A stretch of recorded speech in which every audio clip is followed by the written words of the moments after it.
Okay, in the last 3 weeks we covered a lot, and just a few things I want you to remember. You know, one thing that you'll be surprised to hear is I still practice all those things. I do drills every day practicing the stun, the follow, and the draw.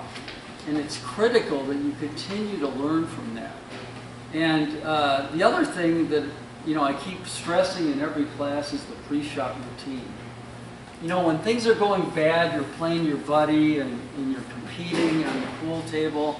If things start going south and you're having trouble pocketing balls, go back to your pre-shot routine. You know, find that target while you're standing above the shot. See it. You know, and your natural pre-shot routine is going to be your comfort zone. Just like Steph Curry shooting free throws or something like that, or Tiger Woods making a putt. So a pre-shot routine is something that you're going to do over and over again to find your mojo, okay? Now, just take a simple shot like this 10. You'll notice that I'm looking, the center of the target that I'm aiming at goes right to my belly button like this. Now, I think somebody asked me this before class. Well, how do I get my body in the proper position? You know, it's fairly, you know, that's what the pre-shot routine is all about. But you must find the target while you're standing up above the shot, okay? Now, in my case, I simply put my right foot on that target, move it back like this, and that puts my body at an angle. And then I swing forward with my left foot. You notice my cue is falling right on that line as I swing down. And at that point, I know that I'm perfectly aligned like that. And I like to practice that. I actually practice that, and I've been playing for over 50 years. So you know, you never stop learning in this game. That's for sure. Okay, the quote for the day, and I'm only going to read part of this because I think it's really important. The majority of pool shots should be executed by stroking the cue ball at or near the center axis. I think Mosconi, one of the greatest players of all time, said about 80%. But today, believe it or not, we're going to learn a little bit about English. I'm not going to go into it on depth, but I want to kind of instruct you on why you use English. All right? We're also going to look at ball in hand, okay? And I think most of you know what that means. I know true, some of your players there play rules where you get ball in hand, but generally ball in hand are the rules that they play everywhere. And what does that mean? That simply means if your opponent scratches or fouls, or even scratches on the break, the incoming player gets ball in hand anywhere on the table. So that's become crucially important to know how the strategy with ball, you know, where to place the cue ball. You know, the one thing I like to teach is very rarely do you set the cue ball straight in. Because if you have a straight in shot, it limits your options to get position on the next ball. You usually want to put it at an angle so you have more opportunities to move it in a better location. Okay? Now, I didn't have your pass your handouts in yet. You need to do that. Now, one of the drills on your handout I think you'll enjoy. Now, let me explain this drill. It's called the L drill. And it's one of the drills that can teach you almost everything you've already learned in this class. But we're going to start out with a simple version of it. In other words, the version I'm going to give you to start with is using 3 balls, like this. Now, there's 3 different ways you could do this drill. Now, the first way is you take ball in hand and put it on the spot. And what I'm going to ask you to do to start out is take turns playing all 3 shots with ball in hand on the spot. So I'm going to hit a simple stop shot. Then I'm going to take ball in hand again. And then I'm going to do both cut shots using my pre-shot routine and the stroke. Now, this is mainly going to be center ball. And when you use 3 balls like this, mostly for beginners, but as we progress, it's going to get a lot more complicated. So start with 3 balls, taking ball in hand on the spot, like that. Now, let's expand the drill. This time, we're going to do ball in hand and start on one side, and this time, after that, we're going to have to run all 3 balls. So I'm going to play the 7, and get position on the 15, and then play the 2. In other words, I want to get an angle. I don't want to get on this side of the 15. I want to get on this side. So when I make the 15, I'll have a good shot on the 2. So I'm just going to roll this in. You notice I did get on that side. Now I'm going to roll the 15 in. Yeah. And then play the 2.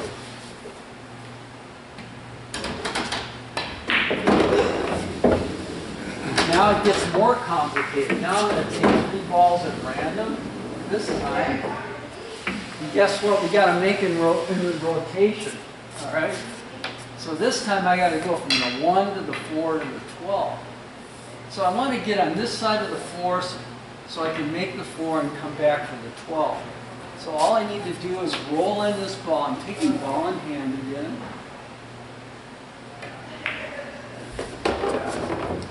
And I actually rolled too far, and I'm still okay. I can hit a high ball and go right around the 12. Yeah. Now, this looks pretty basic and simple, right? No, because I don't know how you're making it do that. But I actually have on my YouTube channel, I have a 15 ball L drill. So it gets as complicated as you want to make it, okay? But here's what I'd recommend for most of you that are more advanced. Doing the same thing I did, but now with 5 balls. And again, first take ball in hand each time and make all 5 balls. But then, try going around the horn, okay? Playing shape on each ball. So what I want to do here is make the 10, get a nice angle on the 13 to the 11 to the 7 to the 15. And you can, trust me, this will challenge you. This will take a little bit of expertise. So we're going to make the 10. Notice I had to get on this side of the 15, otherwise I might have hit the 11. If you hit a ball while you're doing this, you have to start over.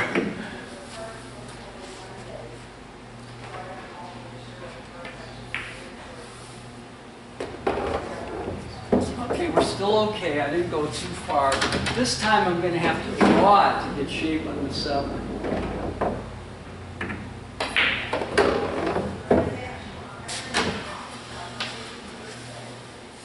A little bit of draw on this one. Notice I have to manipulate the cue ball and so forth. And I got to hit this one nice and easy.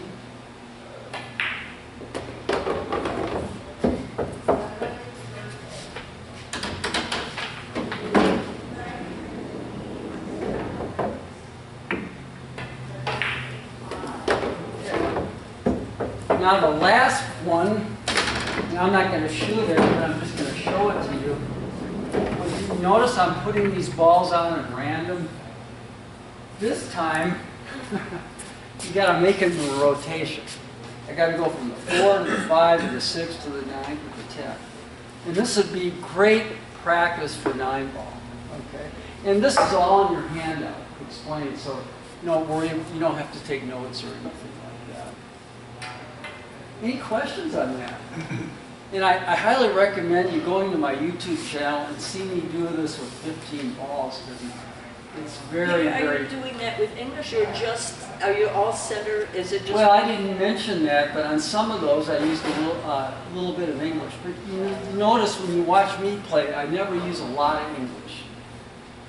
So it's mostly center balls, Mostly, just follow yeah. and If, draw. when the rule of thumb is whenever possible, stay on the center axis, all right, the vertical axis. So with drills like this, for an average player, the error can magnify cumulatively by the time you hopefully get around to the last ball. Absolutely. So you get out of line once, it makes that much harder to get the line again. So in that case, you're just starting over. You just start over when you mess it up. But you know, it's kind of a fun challenge. You know, John and Crystal can have fun with this drill and maybe get a little competitive or whatever. Who knows? And again, it goes from 5, and then you could do 10, then you could do 15. You know, just go on and on. But try it 3 ways: ball in hand, you know, and shoot it each ball, and then play them around the horn, either direction, and then try them in rotation. Okay. All right, we'll move on. This next, yeah, go ahead. I've got a question. Yeah. Could you repeat, just set up the five balls? Yeah, And you know, the way you did it is just, everyone's on, I don't know, my jaw's on the floor. But before you shoot the cue ball, tell us what you're doing to the cue ball to make certain that you get it where you want it to go. Does that make sense? yeah, we could do that.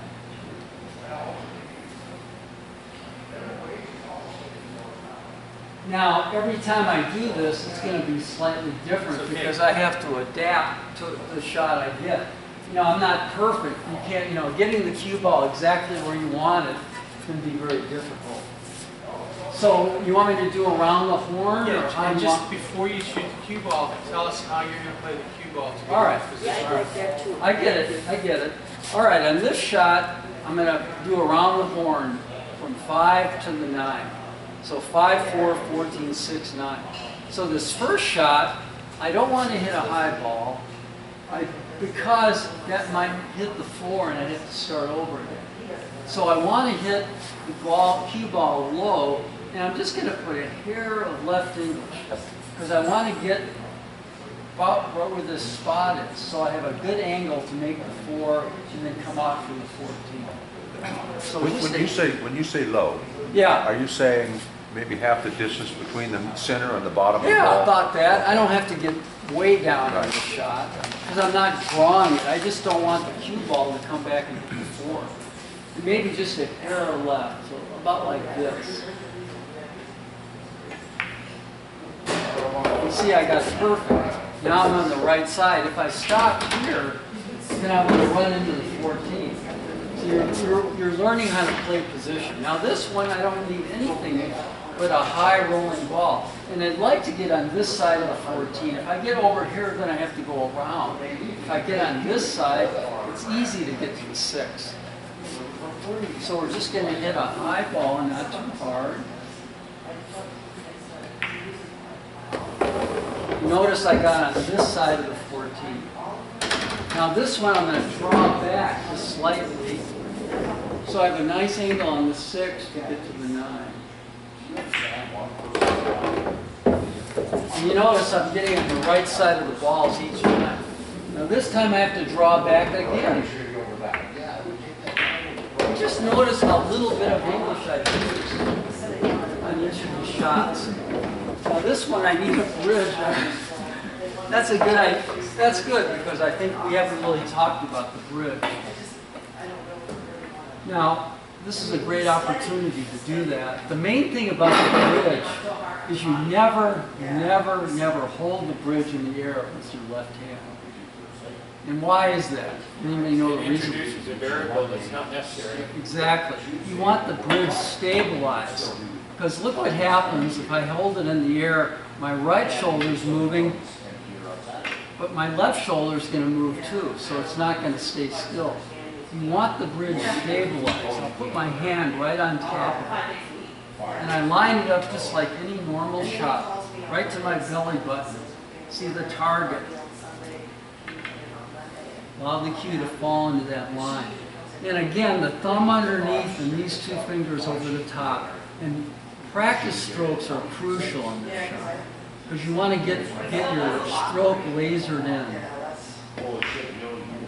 And follow through and stay down. So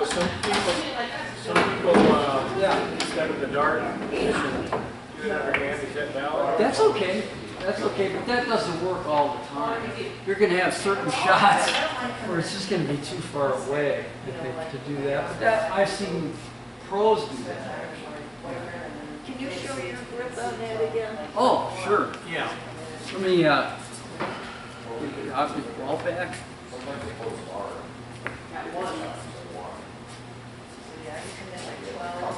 All right.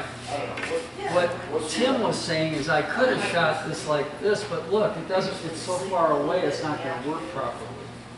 The snooker players in England are the best bridge users on the planet, and they let the thumb underneath and these two fingers over the top, and they keep their right arm almost parallel to the bed of the clock. But the key here is getting the nice warm-up strokes. So you're lasered in on the stroke and your aim, and you know my eye is right on that target.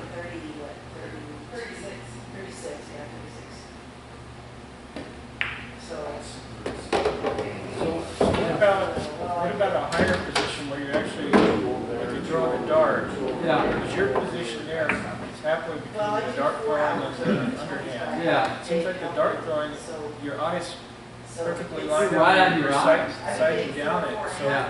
why isn't that a better position? Well, are you saying like this? Yeah. Yeah, especially when you have to turn the bridge on the other aspect, Yeah. and you have this, This, and then this. yeah. So you have to Right. do the dart thing like you said to get over the 10. That's true. I didn't think you were going to ask me such a complicated question, but that's all right. That's all right. No, that's good. I like it. All right, it is It's different. just that we both have to do that Yeah, before. well, you're absolutely right. Yeah. The bridge is going to be a lot different when you have to shoot over a ball, and I'll show you how you would do this. You get as high as you can and fairly close because you don't want to foul the tension. Like in a lot of tournaments you play in, if you touch another ball like that, it's a ball in hand. So you want to get it fairly close to there. But again, I'm lining it up as I'm standing above the shot. And I want to cut that 14 in, so I'm moving the bridge to the proper location. But you're right, it is a little bit different when you're having to hit over a ball. Now, normally if I was like this, my arm would be parallel with the cloth, like that. But in this position, my elbow is going to be in a lower location like that. Notice how my elbow went down, and that's because I'm jacked up so high over the ball. But from here, I'll do my simple warm-up strokes like that. And miss it. So what you're saying is, Yeah. even if you'd have made it legal shot, but Yeah. if you'd have tipped the 10 with your cue stick, it would be ball in hand for the opponent. Well, not in some rules. Some rules you would replace it, but in a pro tournament, it would be ball in hand.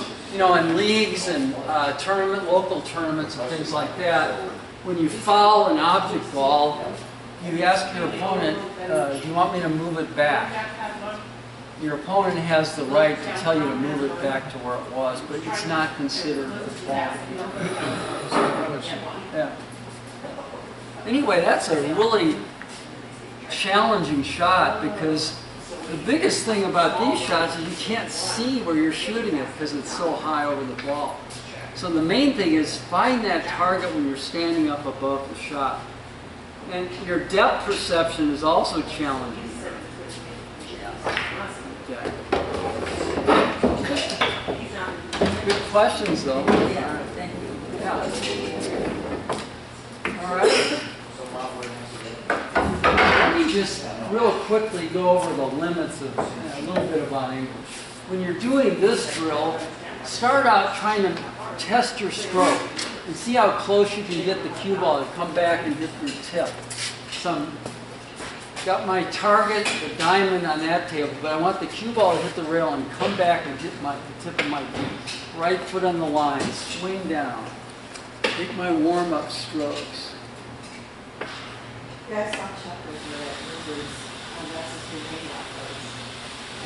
That is tough. And that's a tough drill, especially if you hit it hard.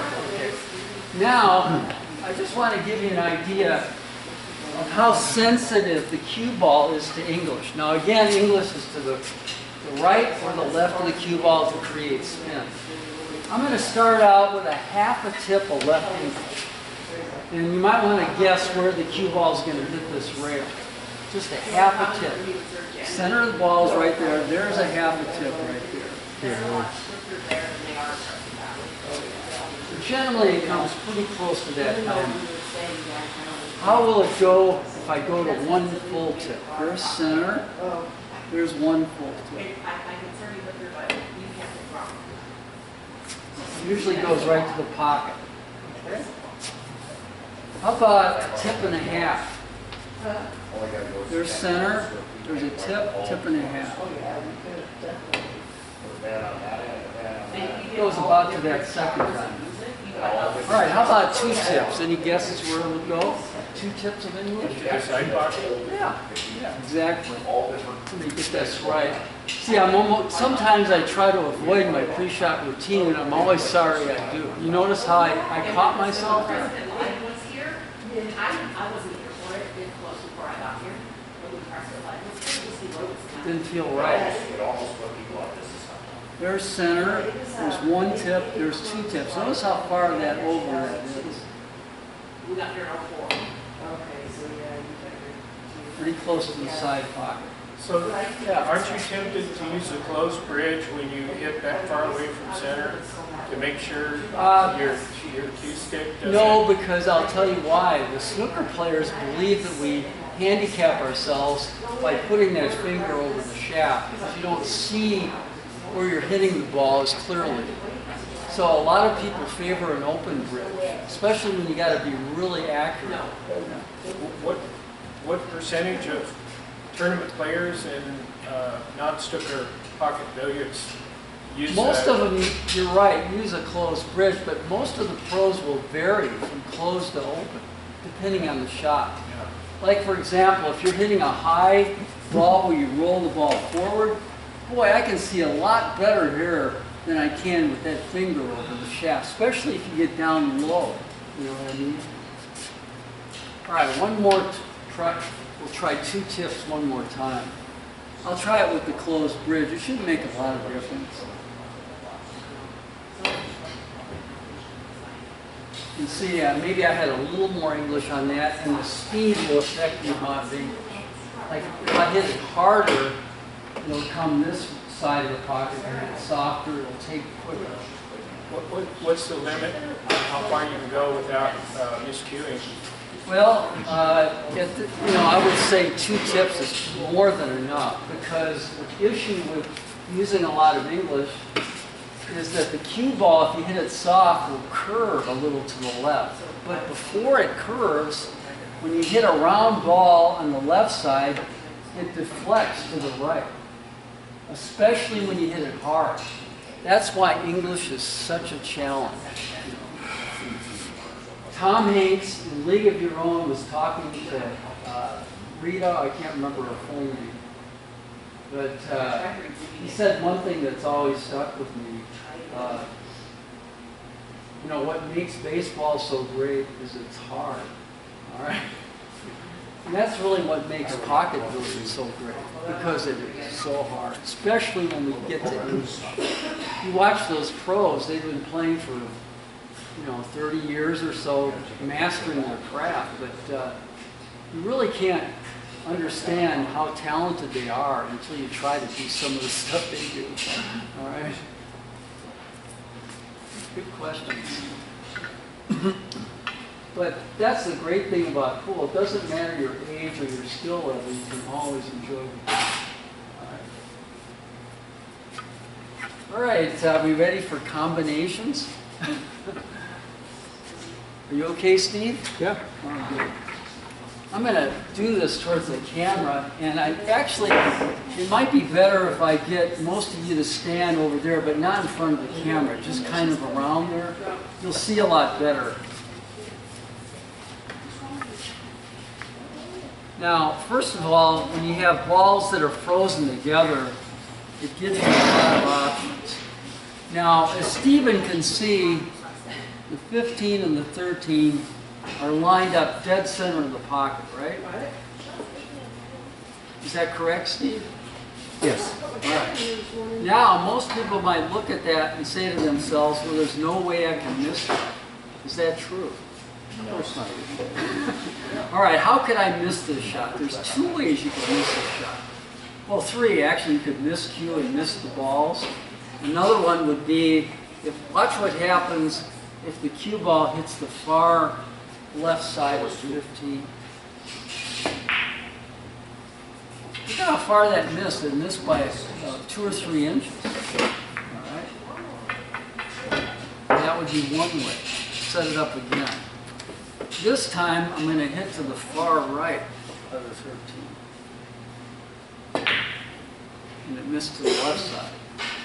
As you can see, when two balls are frozen together like this, if I hit the left side of the 13, it actually turns the 13, doesn't it? Because it's cutting the 13. So that turning motion of the 13 throws the 15 to the right. If I hit the right side, the turning motion going this way throws the 15 to the left. And depending on how far away I'm from the pocket, it'll even magnify the amount of throw.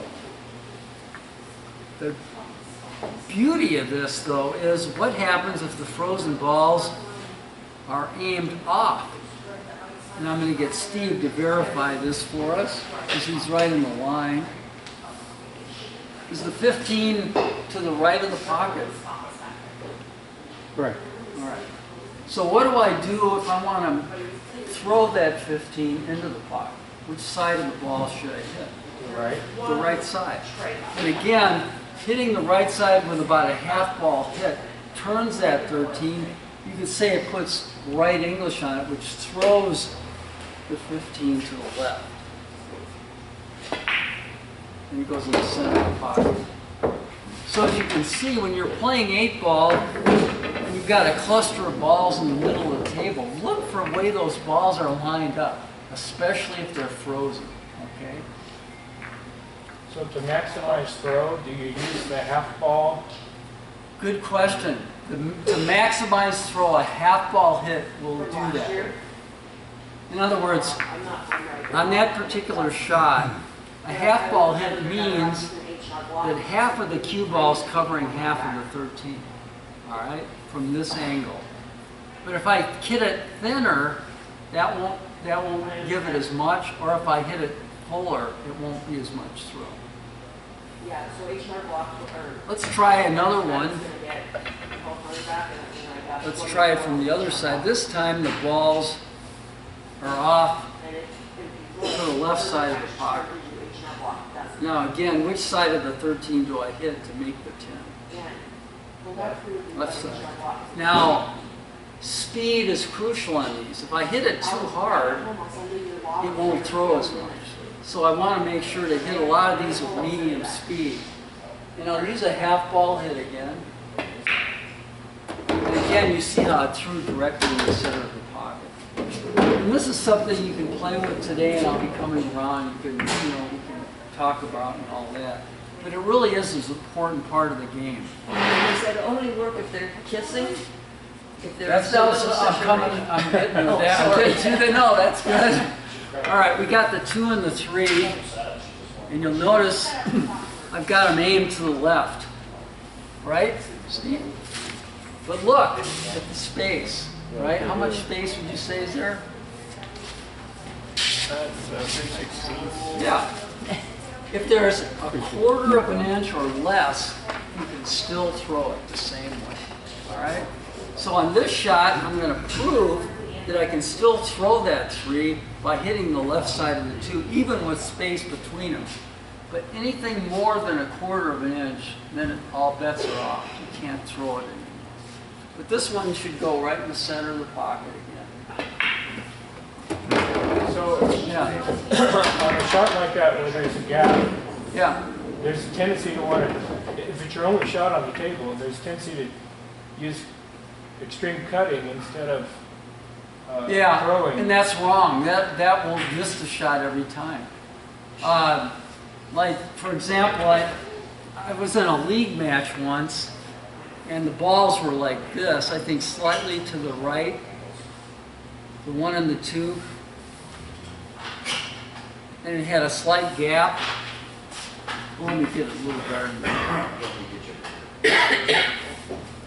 And I watched the person that was shooting the shot got a coach, somebody to tell him how to shoot it. So they looked at it and said, oh, there's a gap there. So the coach told the player to hit the far left side, to cut the one that way so the two would go this way. And watch what happens. Missed by a mile. And, Okay, so the question is, how much of a gap can you tolerate? You said what, 3/4 of an inch? quarter inch. Quarter inch, all Quarter right. inch. So when you extend beyond a quarter inch, It doesn't, you can't throw it at all. all right, is that when you start getting into the rotation? Then you have to cut. You have to cut. And that's the rotation which Right, reverses. yeah. But the proper coach on that shot should have been this. Even with that gap,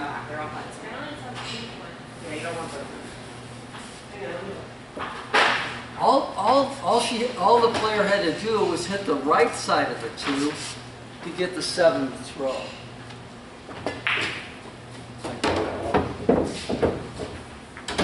And you notice I'm not hitting those real hard. All right, If you repeat do it- that with a 1/2 inch of gap, please. Yeah, quarter inch. Do it with a 1/2 inch right now. All right, well then it's not going to work. But what would you do? Oh, okay.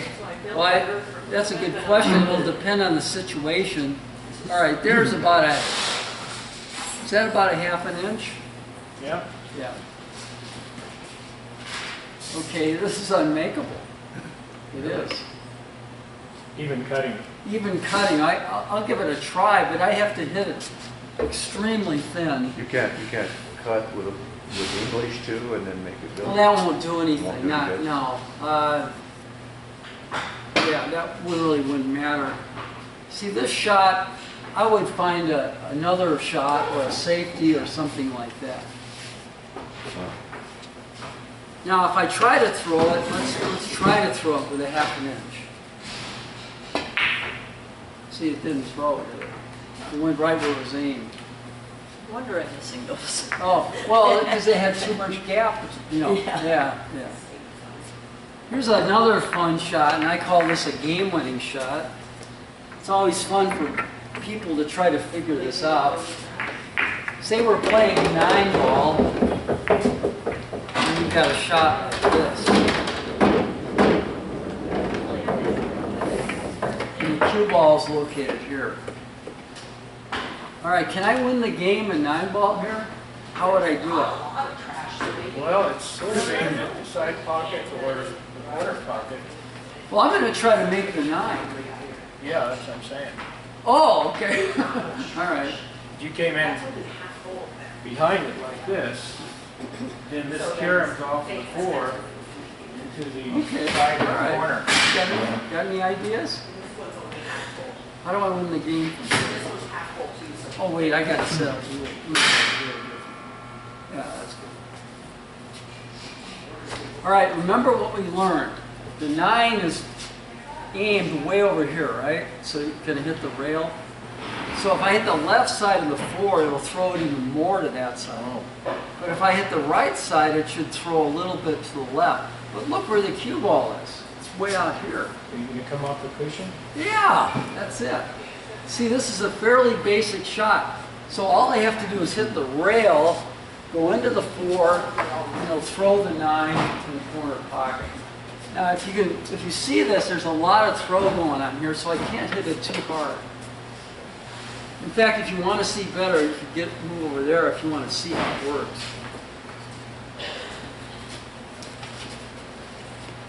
This is probably the limit of the throw, because this might hang up.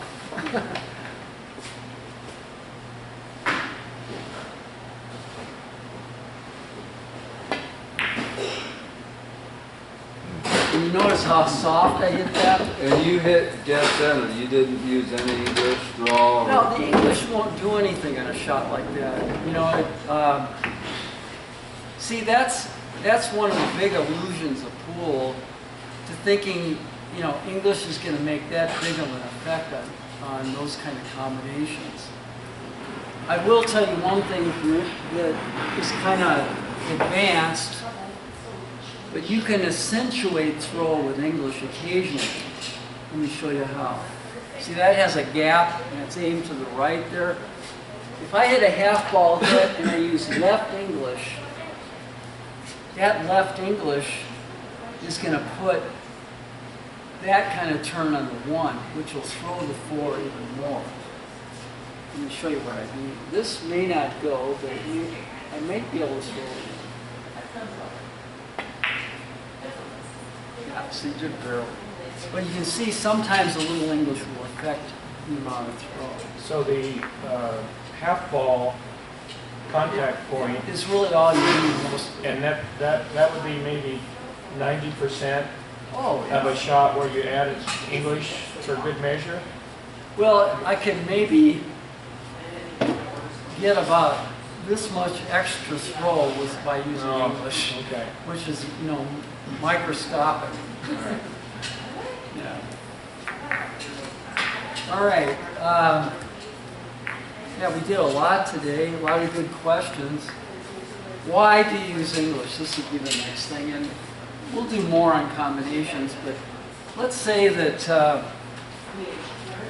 I have a game of 8 ball, and I want to play from the 4 to the 1. I'll put it over. Now, if I hit a rolling ball, you know, center ball, and make the 4 ball, I come way out here and have a really difficult shot. Okay, this would be a case where I'd want to use English to get better position on the 1, almost required. So in this particular shot, I'm going to use a full tip of what kind of English to get position on the 1. Right? Right, of course. So I've got my whole pre-shot routine, swing down, 1 full tip of right English.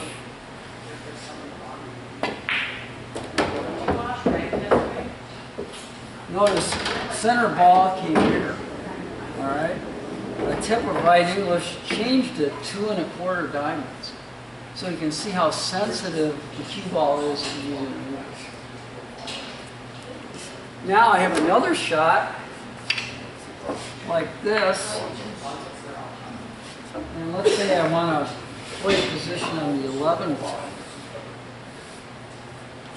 Okay, I could use a high ball. Let's see how that would work. High rolling ball. And a decent shot on the 11, but wouldn't you like to be a lot closer? All right. So instead of using a high rolling ball, I'm going to use 1 tip of left English and see where it goes.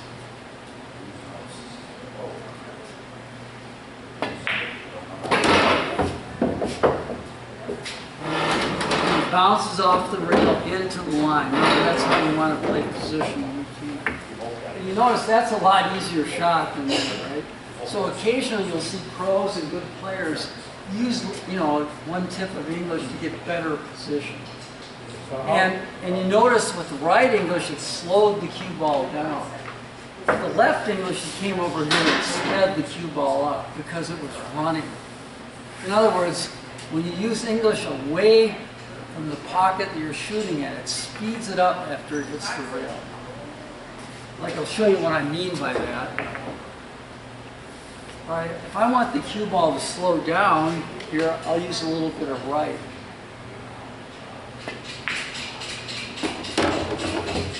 It comes back to about the middle of the table. If I hit the same speed on the ball with outside left English, see where it goes.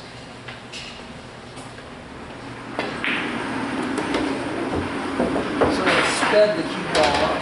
So that's another reason you might use a little bit of English on one side or the other. How Yeah, much, go ahead. how much did you have to adjust your aim on that shot? By Let's, virtue of the fact you were using Let me do English that and in cue private, ball? because that's yeah, let's do that in private. The reason why is that that's a long, complicated thing. And a lot of times, I want to get a lot of the students in here more focused on aiming for a center ball hit. It'll just throw a wrench. When you show him Yeah. that on private, can I come and Yes, watch it? yes, yes. But yeah, we'll get to that. All right, one quick rack of 8-ball. Do you want to get to playing, or you want to see one rack, a short rack 8-ball, and talk about it? Yeah, let's do that. All right, all right. All right, I'll give 4 stripes and 4 solids. And Chuck's gonna break here, okay? You're gonna force me to do that. Yeah, I'll rack them for you. You're gonna break them. And again, this is what we're gonna do the last day of class.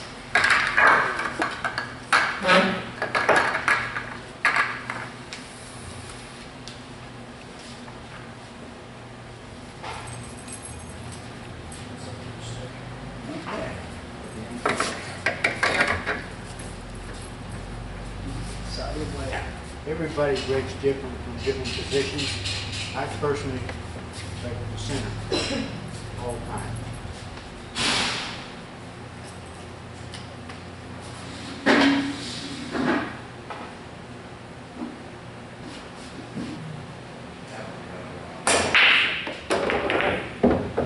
Balls, almost 3.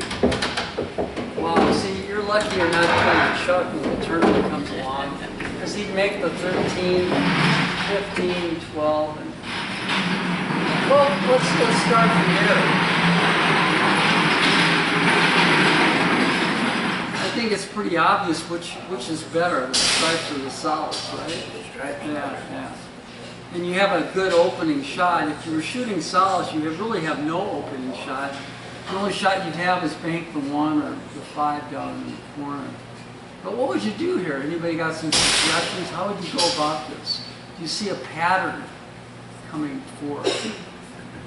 I mean, roll it soft into the 15, and then come off the rail after the 15 for a straight in shot on the 12, and then you draw it and make the 8-ball in the corner. All right, I can buy that. You think there's an easier way than that? I'd come over here and then softly and then 13, 12. I think the only reason I like the second one better is because the 13 is a fairly thin cut. You're going to lose control of the cue ball. The 15 in the corner, I can control the cue ball a lot better. And almost anywhere in this area, I have a nice shot in the 13 to get right on the 12. I get on the 12, roll forward, and then I can make the 8. So it's kind of a pattern that I would see. And you really don't have to stun this or anything. You would just roll the 15 in and hit about a half ball hit so it hits the rail and comes out fairly straight on the 13. I don't need any English or anything like that. So where's your line of sight so that you don't scratch? Where are you? Oh, I'm cheating the pocket to the left, so I'm aiming a half ball hit on the 15. Okay. And I'm not going to hit it very hard. In other words, that line all the way to here, right foot back, swing down. As I'm doing my warm-up strokes, I'm actually lasering in exactly where the 15, the cue ball is going to hit the 15. And I did pretty good. Now, if I roll the 13 and then I don't need any English on this, I should get a fairly good shot. All right, let's throw the balls on the table and talk about ball in hand real quick. A lot of times when you are playing a game of 8-ball, okay, we got 4 stripes, 4 soft. A lot of times when you have a game of 8-ball, the person you're playing scratches on the break. Okay? So let's just talk a little bit about ball in hand. All right, so I have ball in hand, and I've got a wide open rack here. let's kind of go through this one and think about what we might want to do. Which looks better, the stripes or solids? Okay. And I noticed one thing for sure, if you know, stripes are kind of good because the 12 is kind of in the way of the 8 there. So once you get rid of that 12, you're going to have an open shot in either pocket for the 8. So that's kind of good. And also they're close together. And whenever you're getting a ball in hand, which ball do you think is probably the most problematic? Here. Hardest to get to? Well, that maybe presents a problem later. The 12. Yeah, absolutely. So I definitely would want to start out with the 12. And you notice if I shoot the 12, it kind of leads to the 15, which leads to the 13, which leads to the 11. So all I have to do is hit a little tiny stun shot here on the 12. And then I have straight in on the 15. Now I just want to just roll that in gently so I can make the 13 next.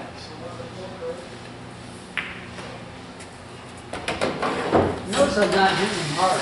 Now I have a nice easy shot on the 11, I mean on the 13, and I want a good shape on the 11. So I'll just hit a nice little stop shot. And then that opens up the 11, which I have two ways I can do this. I can go high ball and come back for the 8, or I can even draw it back. But I don't like the draw shot because my room for error is so small. So instead of drawing it, I'm just going to follow forward so I have a good shot on the 8. That way, I don't have this little room window to get on the 8, so I'm fairly straight here. So that's kind of what you think about. You know, you try to see little patterns of what ball leads to the next ball. Any questions about that?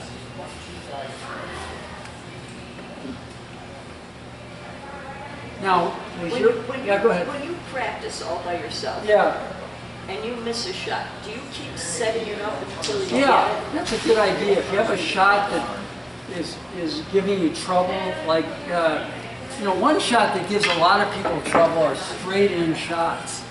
So I practice those all the time. For some reason, it must be an optical illusion. Sometimes we have a harder time with straight in shots than we do when there's an off angle.